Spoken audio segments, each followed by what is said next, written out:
You're listening to a Zaboys Media Podcast.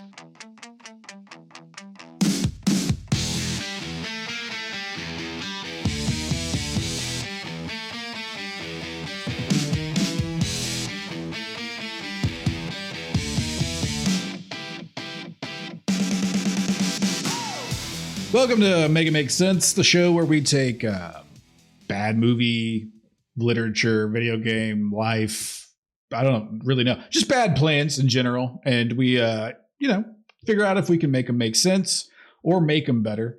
I'm James Thorny Thornquist, or Brainbox, and as always, here's my co-host, Chris Positive C. Edwards. I always pause on our names. I don't know why. It's so hard to wrap my name or to wrap my head around all those names, but yeah, you have more nicknames than I do. I really only have one. I think someone called me Black Magic at one point in time, and Cougar. But that's why you pause, because you have two nicknames, and that's more than most people. And have. It's hard to remember which one to use, and so I'm just like, whatever. And there's many more in the past, but those weren't fun names. But hey, today I brought a little surprise movie for you, and so here's what I'm going to do. I'm going to give you the synopsis that I wrote for this movie, and I want you to guess which movie we're talking about. Oh, a guessing game. Okay, right on. You ready? Yeah. All right. Today we're going to talk about a movie where a group of people want to move into a lush area to take control of its resources. Okay. One of our main characters, of course, is a masculine male. The other is a feminine female. I mean, obviously, those are redundant. Of course. I mean, yeah. Okay. I guess it could be a feminine male and a masculine female. Yeah. That actually works. That works. Of course, the two fall in love. There's a stern and angry figurehead that controls a large group. There's a powerful entity that may or may not be magical or godlike. And of course, conflict arises. So tell me, can you guess which movie we're talking about? Fern Gully, The Last Rainforest, 1992, I believe. No, I'm sorry. You get your second guess, though. Okay. Pocahontas, 1996, 95. You're getting warmer. Ooh. One more guess.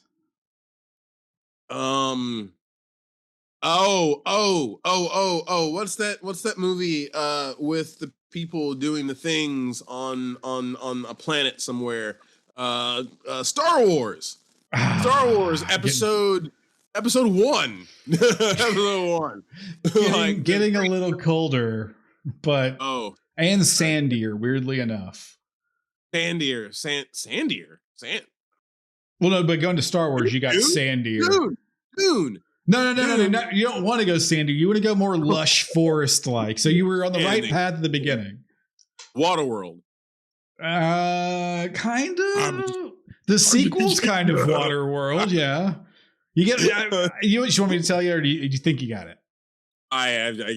You gotta tell me. We're talking about the 2009 James Cameron flick, Avatar.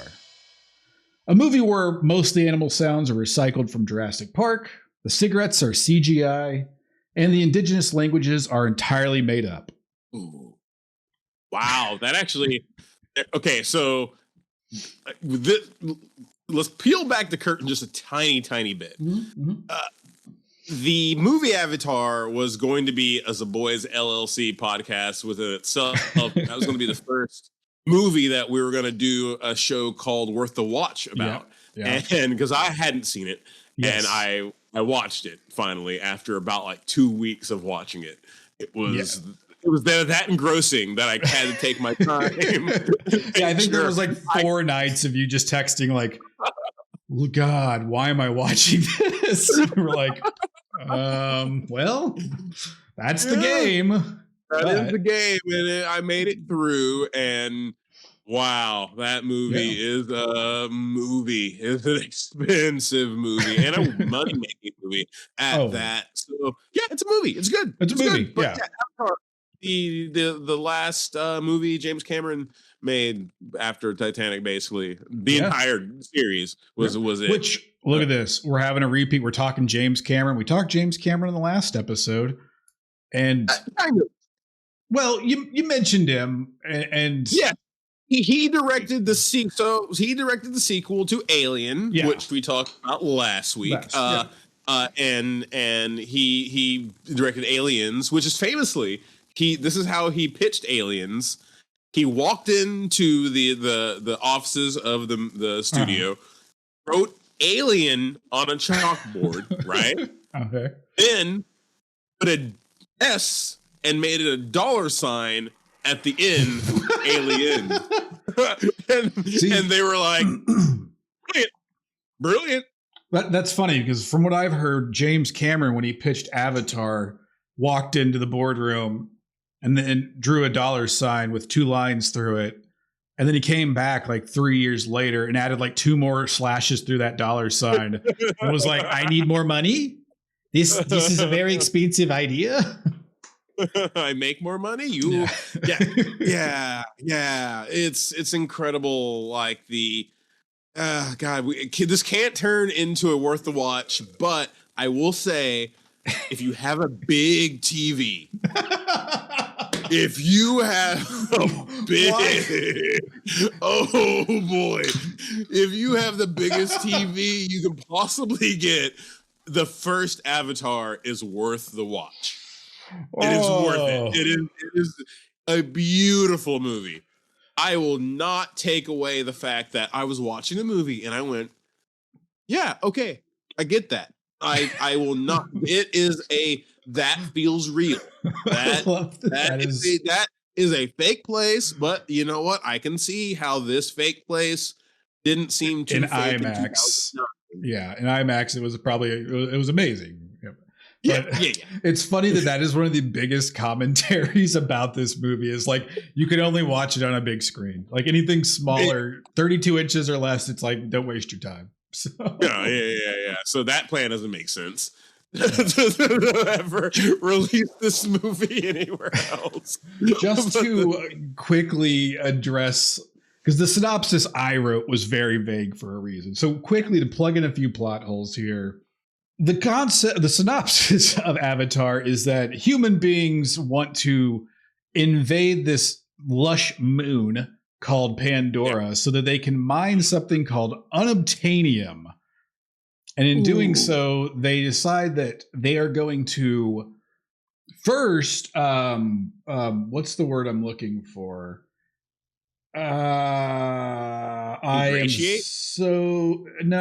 Infiltrate. Quietly infiltrate the population of this planet. They're called the Na'vi. The Na'vi, yes. Like 10 or 12 foot blue tiger looking people. I have to stop you for just a second because, damn it, this is not supposed to be a worth the watch, but I have to say something about this. They have the worst introduction I've ever seen of a creature that's supposed to be kind of awe-inspiring because they're like 10 feet tall. The first time you see a Na'vi is in a tube. Yeah. It's in a tube. It's in a tube. The first time you see this creature is in a tube. So yeah.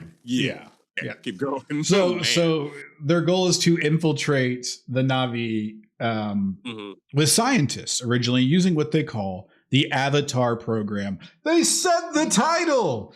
So the idea is that they're creating Na'vi lookalikes to be piloted through cognitive links or something by humans.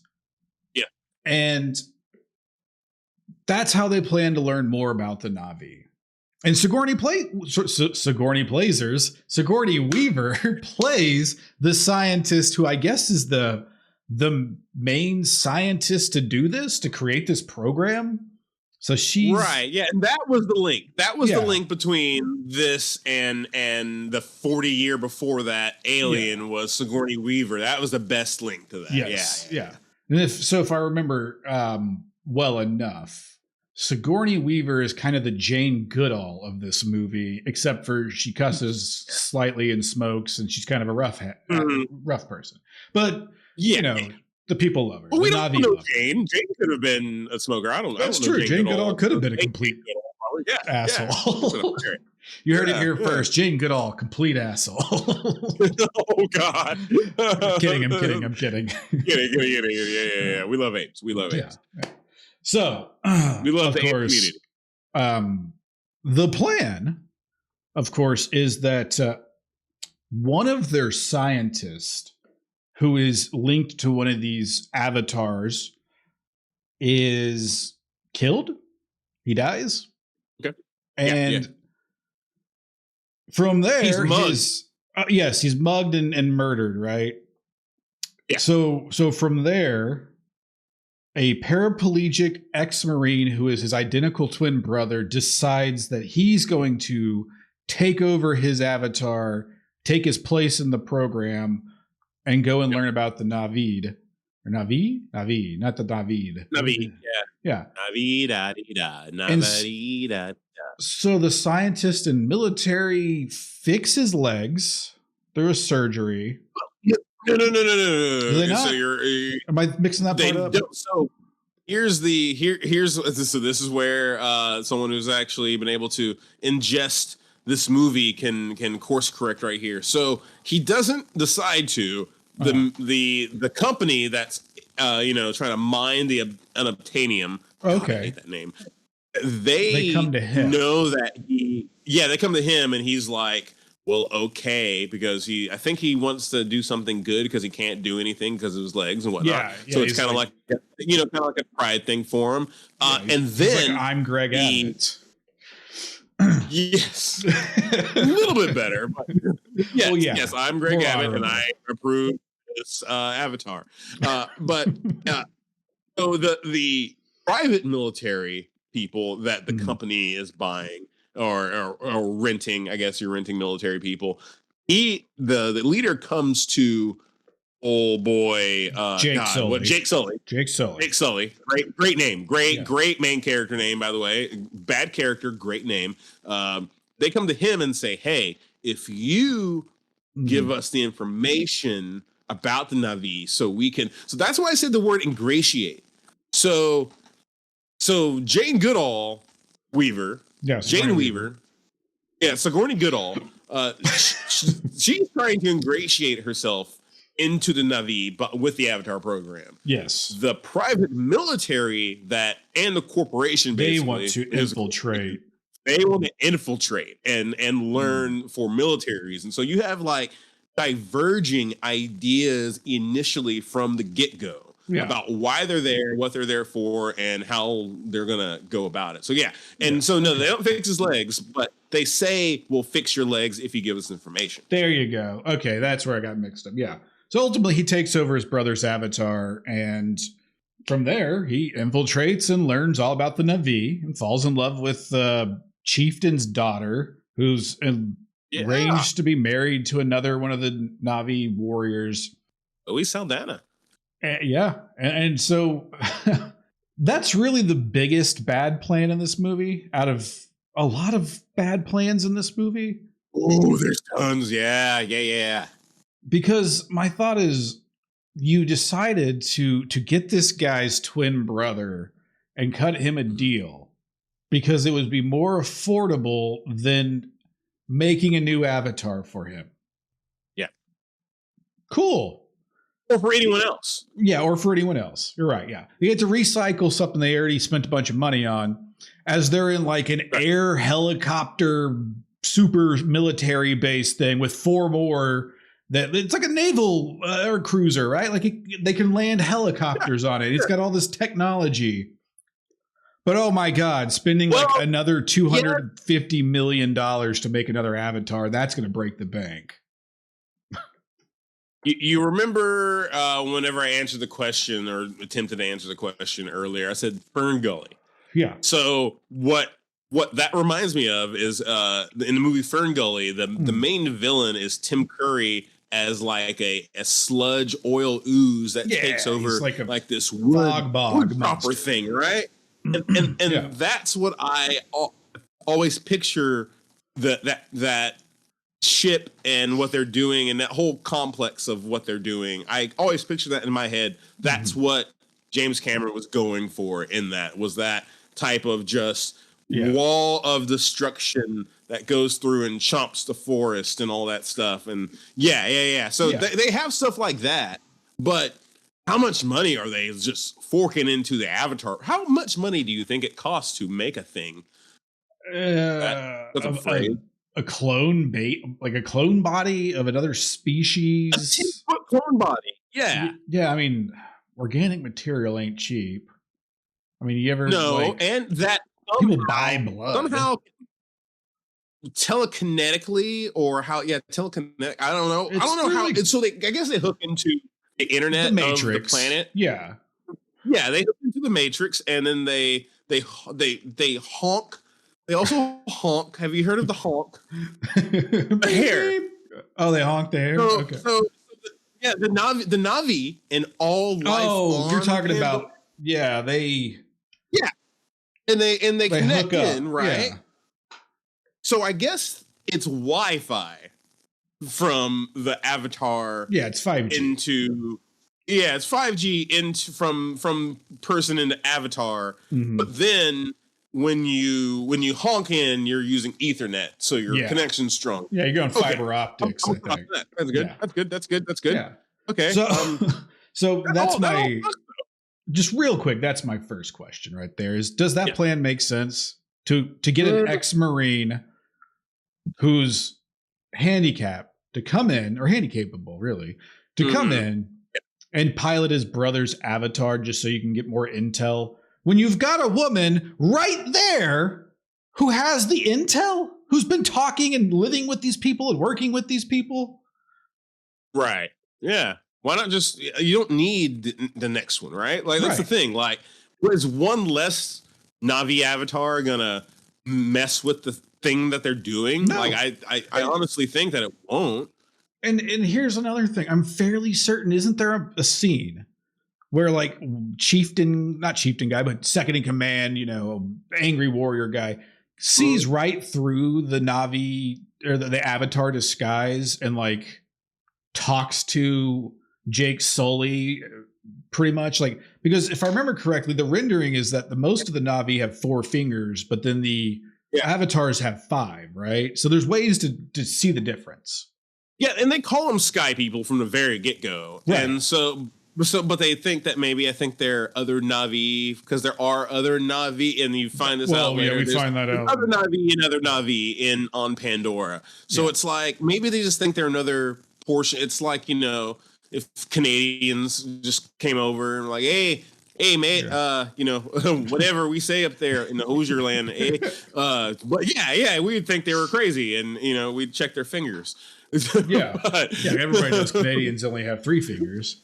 They only have 3 fingers. The other 2 is so they can play hockey better. Come off of their head when they talk. Yeah, exactly. If part taught me anything about Canadians.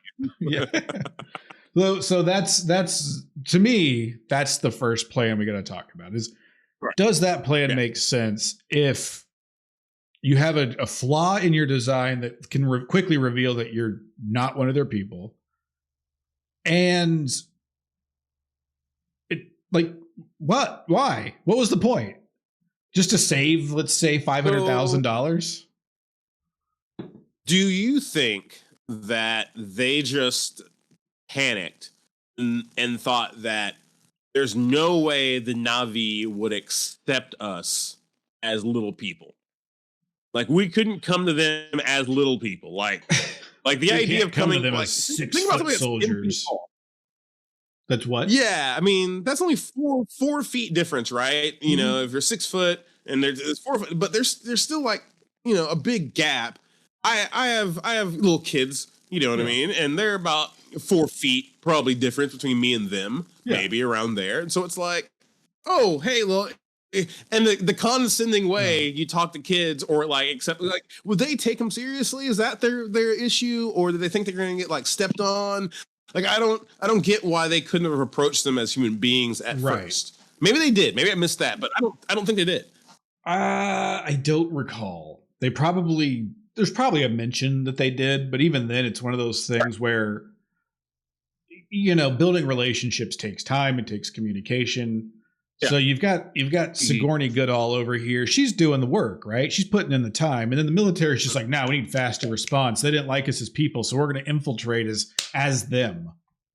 Okay, whatever. Yeah. I don't know. I don't think the plan makes sense. I think, honestly, a better solution would have been to go to them as people and do the work, put in the time, or have Sigourney Goodall work as the mediator between the two groups and just be like, hey, look, let's trade. Let's establish trade lines and help each other. And, we've got all this technology and you guys kind of operate it like an Indian tribe or a Native American tribe or a Native Na'vi tribe, I guess would be the correct term.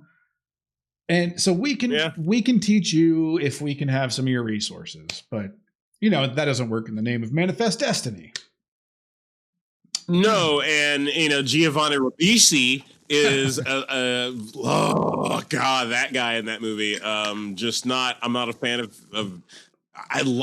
Maybe I do like Giovanni Ribisi because I think he was so sleazy and sliming in this movie, and I'm like, man, maybe he was good. He's a good actor. Maybe he was a good performance. He's a really good actor. And that's the thing, is like every role he does, you're either like, I don't know if I like him or if I hate him. Even think about his cameo in Friends. He played Phoebe's brother in Friends. First time they introduced him, you're kind of like, I don't like that guy. But by the end of the show, when you see him like the fifth time, you're like, I really like that guy. I like that guy. But it's like, their whole idea of how to deal with the Na'vi, they just seem so scared and so frightened, and being frightened also creates, the fear creates a fight or flight response, and the people that he hired are all fight. Yeah. So in his mind, that's how you got to deal with it, and so you're dealing with. So in the movie, Sigourney Goodall and Shaggy. He's not. There's two people that you'll see. He looks like Shaggy from Scooby Doo. I can't remember what other movies he's been in. He's been in a lot of movies. You're talking about the guy that looks like John Shaggy. Heater. Yes. Yeah. Say, what did John Heater look like on this? Yeah, because the guy that played Shaggy was Matthew Lillard. Friday. Yeah, Matthew Lillard. Thank you. Yeah. Not him. But the guy who looked like he could have been Shaggy. Yeah, he could have been. I think he plays the bad guy in Grandma's Boy, if I remember. Yes. Yes. I want to put a cobra right here. Yeah. Yeah. Let's put a little cobra just right here. How did you see me? God, such a great movie. Oh my God.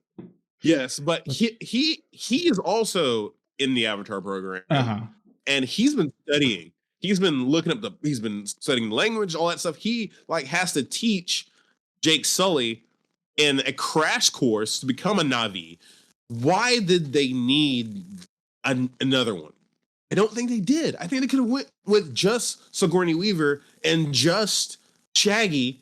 And there you go. You don't need a third one. The third one kind of makes everything weird. That brings me to my second bad plan of this movie. Okay. The plan to encroach upon the planet of Pandora to mine the unuranium. But you've already put the Avatar program into place. Okay. What did I say? Sorry, did I not say the unattainable? Unuranium, but I think that is the unuranium is what it's called now today. But you've already got the Avatar program in place. So what was the point of encroaching upon the planet if you already spent all this money to create this other concept? But then you're like, we don't want to spend money to make a new Avatar, so use your brother's old one. It's stupid. It literally counteracts each other. It's dumb. Choose a plan.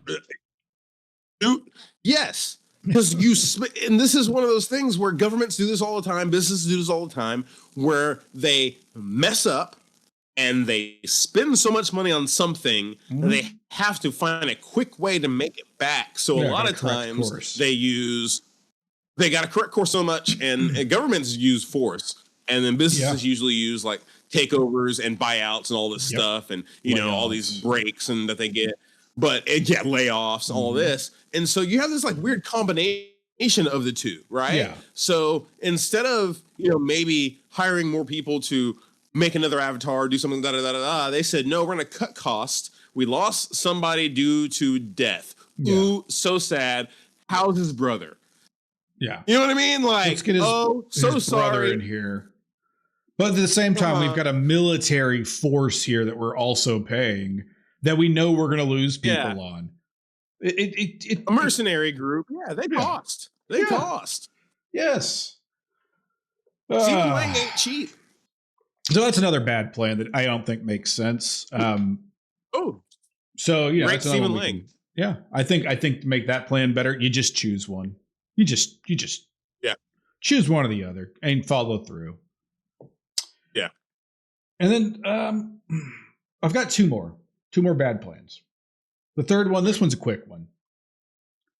I think it's a bad plan and it doesn't make sense to equip large military mechs with knives. They put like a Bowie knife in the hand of a giant military mech, and it's like, look, you've already spent all this money building a giant mech. Why isn't that thing not equipped with just rockets and guns? You give it. Yeah. They built a giant gun for it to carry, and then a big knife. Just build it in.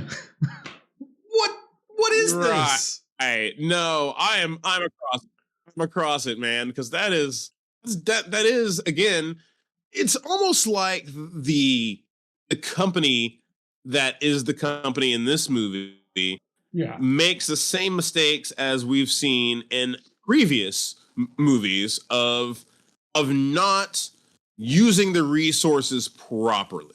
Yes. Right? Like they have the resource already there that they need. They don't need. Okay, we've talked about the Cult of Imhotep. Yeah, already had the Book of the Dead, right? Right. Yeah. The more steps didn't need to be. You have the Wayland Yutani people have the Andrew. Yeah. Why did we? They're doing extra steps by having the.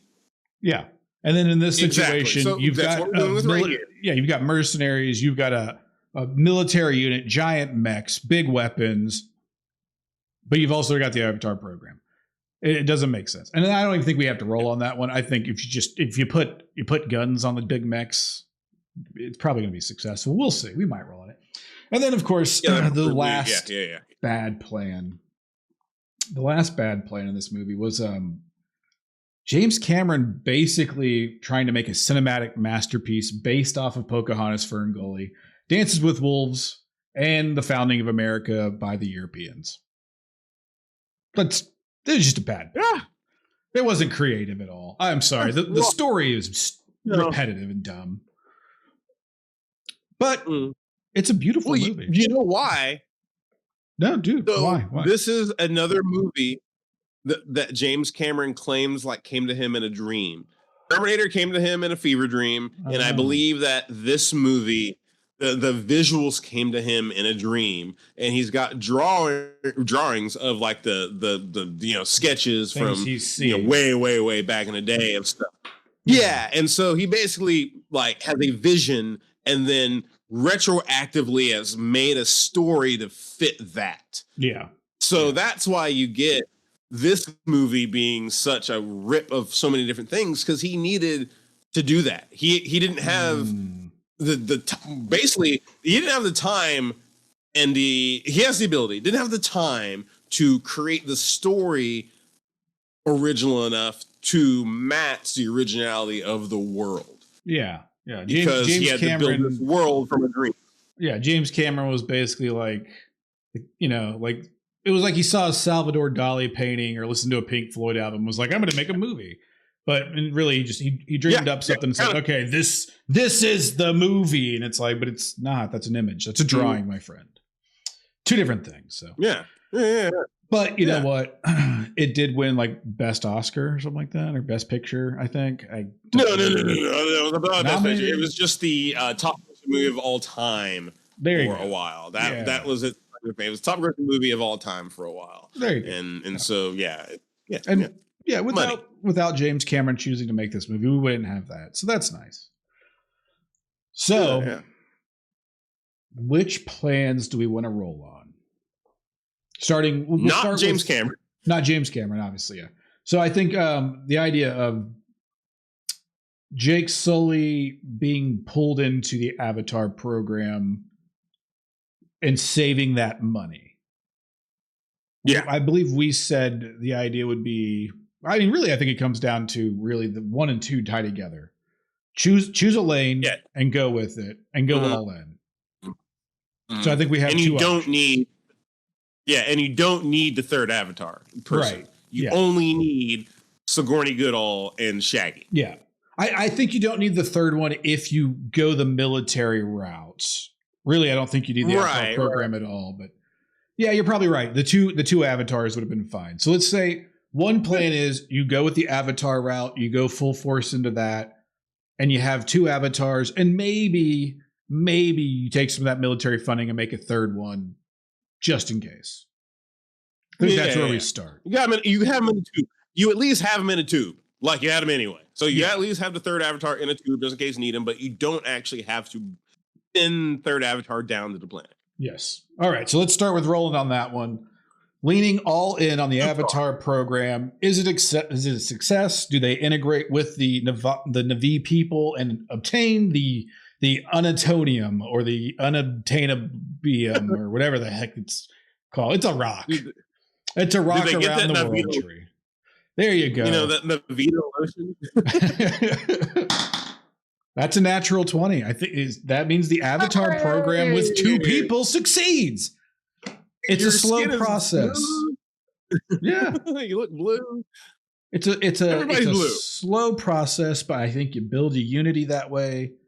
Everybody learns, everybody grows, and you have a lot of peace from it. Yeah. Maybe some turmoil I like love it. 200 years later. All right. So now going the other direction. If you go full force and leaning into the military and just go all out, we're invading you and taking your resources, does that plan succeed? That's a 12. 12 is like potentially it could succeed, but I think you see the same. Well, I think you see the same war scene, right? I think you see the military versus the Na'vi. The Na'vi are just bow and arrow and spearing people and flying on pterodactyls, but I think you end up with a lot of losses on both sides. I gotta pee. Oh my god, I gotta pee. Oh my god, hold on.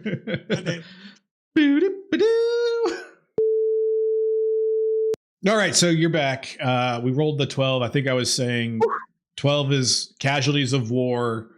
Big battle scene still, and I think like what you said. Eventually, we end up with a peace treaty. Peace treaty. Yeah. It probably takes Sigourney Goodall to mediate that and bring the 2 together over time if she doesn't get killed somehow. So, but right, that could definitely happen.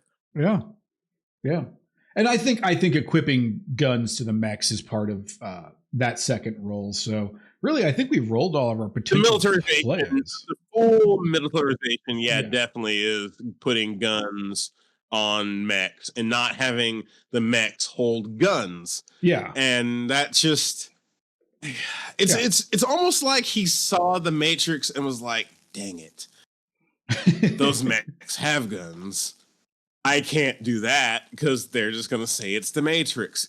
And I already have them kind of hooking into the back of the head. No. I mean, but he could have been like, it's Hulkbuster, right? Like, it could have been the first Hulkbuster. But let's be honest. It's a complete ripoff of Alien as well when she gets the big loading robot and fights the alien. So it's not. Oh, yeah, the pallet jack. Yeah.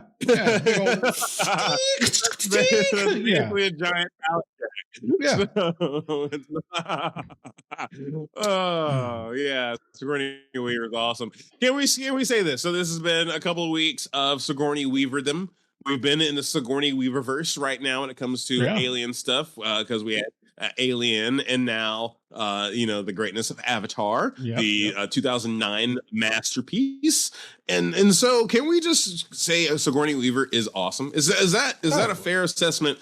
from what we've accomplished. No, it's a very fair assessment. I almost when you mentioned Alien, I almost brought Heartbreakers to the table because Sigourney Weaver's a major player in that one, and it's filled with a lot of silly plans that kind of go awry. But Avatar felt a little bit better. Bull Durham. Sorry, what? We could have did Bull Durham, Sigourney Weaver. Or we could have also done Bull Durham, Sigourney Weaver. Not sure if that plan is going to work with Meat, but we'll find out. Maybe we'll do Bull Durham at some point in time. And we were talking about Ghostbusters. Ghostbusters. Yeah. See, there was a lot we could have brought to the table, but you know what? It's okay because there's plenty more of Make It Make Sense to come in the future. We're going to keep talking about movies. It's what we enjoy doing. We've done it for years, and who knows what else we'll end up talking about. Like I said, there's plenty of options on the table. You left us with the cliffhanger last time, too. For anybody who listened to the episode before this. Keep it cliffhanger. Yeah. Hey, let's just keep it cliffhanger.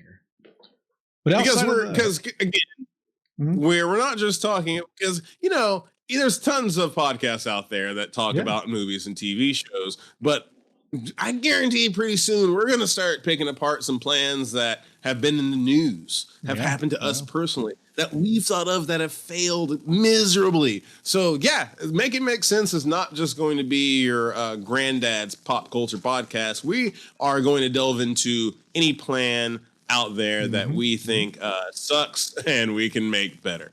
Yeah. And hey, if you all out there think there's a plan we should talk about, by all means, let us know. There's comment sections, there's the old YouTube, there's basically plenty of ways to get a hold of us. So until then, just keep chilling with us and listening to Make It Make Sense. And I don't know, Chris, you got any final words for us?